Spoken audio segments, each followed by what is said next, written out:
Hey guys, welcome back to the Mini Jeep build. Today we're finally going to get into some of the sheet metal work on the Jeep body. So I have to be honest, I took quite a few months off between finishing the first part of the build in previous videos and starting this one, and it really came down to I didn't have all the problems figured out in my head. So I did go out and I bought a 4 foot by 8 foot sheet of 16 gauge sheet metal. So this is 0.060 inch thick stuff. And that was at the recommendation of some of my friends, or one of my friends in particular, that does a lot of sheet metal work on hot rods. So I had that sheet metal and it was sitting in the garage and I didn't start. So finally, I sort of got to the point where I realized, I needed to make some progress and then I would be able to fill in the details of what I didn't have figured out along the way. So I decided to start out with two of the areas on the Jeep that or at least that I thought were going to be the most difficult, and that's the left and right rearmost portions of the body tub. So those are two rounded pieces of sheet metal.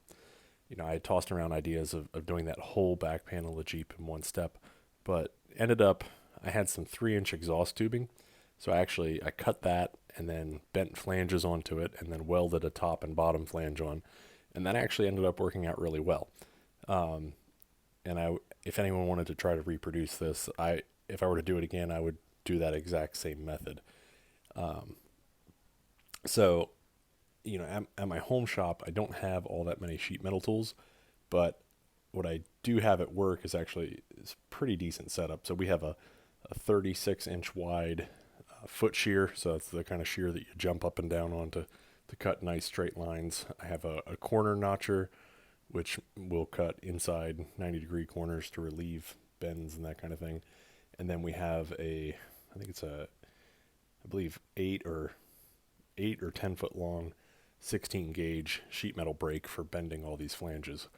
So basically what I would do is I would go home in the evenings and I would plan and lay out and measure um, what I wanted to do, and then I would just use an angle grinder with a slitting saw, and I would cut out sort of bigger pieces of metal, and then I would take them to work and shear out the shape on the foot shear, so that way it had nice clean edges, and then I would mark my bends, and I would bend them on the 8 foot metal bender, and I was able to get some pretty nice shapes.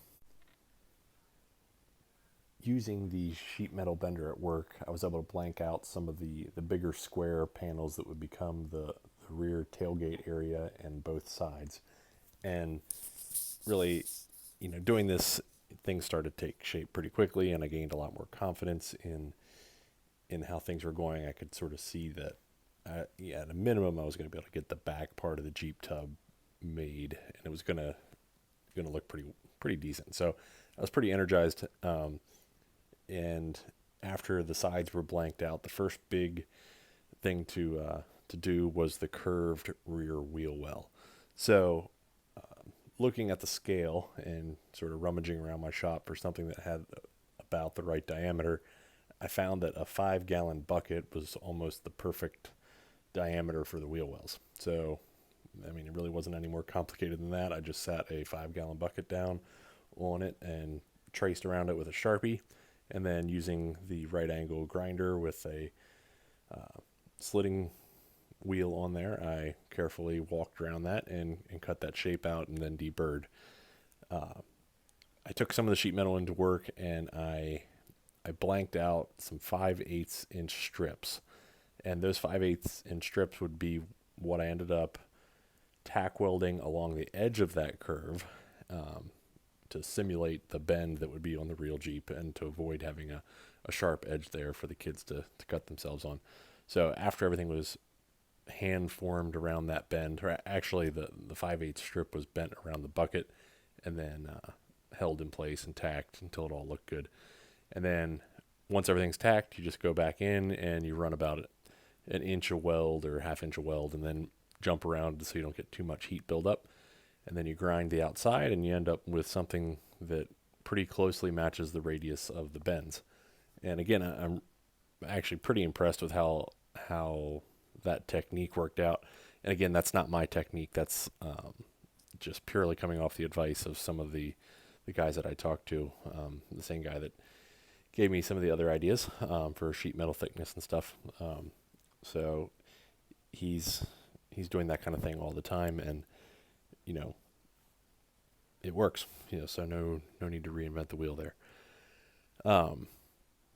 So once that part was in, then I had to sort of taper the area down to where the door would be. Obviously it's a Jeep, so it doesn't have a door per se, but the area that's cut down for them to get in and out of. And again, just sort of looking at designs and trying to find something in my shop that had a similar diameter.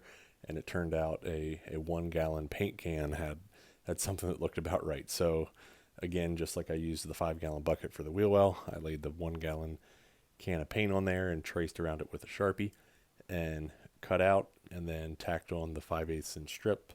And pretty quickly the Jeep body started shaping up. So and the same technique is going to be repeated on the front fenders and the grill area and the firewall, as you'll see later. It was at this point in the build that I realized the weight of the Jeep was probably going to exceed what the kids could do with a pedal car. If someone wanted to really stick with the pedal car, I would go with a thinner sheet metal to start with and have the body be really what becomes the frame. So I wouldn't make a frame, I would just make a body, and I think that would have enough rigidity to support a pedal car and keep the weight down. But at this point, I already had the frame and everything, so I made the decision to have it be more of a go-kart type build. So it went through a lot of different motor options, but at this point I knew I was going to need a full floor pan if it was going to be a go-kart. So that's what you see here. I cut and bent the same sheet metal for the bottom and stepped it down to where the footwell would be. At this point, I left the sides of the Jeep straight. I knew at one point I would need to bend them in to match the original body lines of the Willys Jeep. So, at this point, everything was just sort of straight. The firewall I knew was going to be a pretty tricky area, so I sort of skipped over that for right now, and I bent out a piece for the grill. I figured that would be a fun piece to start with anyway, and then I would work from the grill back and figure out the firewall sort of in the middle. So for the grill, I have a 5/8 bent flange at the top and the bottom, and then I laid out sort of what looked right to me, so 3-inch headlight holes, and I think it was a 1-inch thick steel ruler that I used for the grill slots, and of course I think it has 7 grill slots like a Jeep. So everything's just sort of approximately what looked right and scaled to me. If you actually measured every single thing, it's probably not exactly 1/3 scale, but it looks good enough to me. So that's pretty much it for this episode. On the next one, we'll work more on the hood and inner fender wells and the firewall, and you'll get to see more of the details. Thanks for watching, and if you don't mind, subscribe. It gives me a little motivation to keep this stuff going.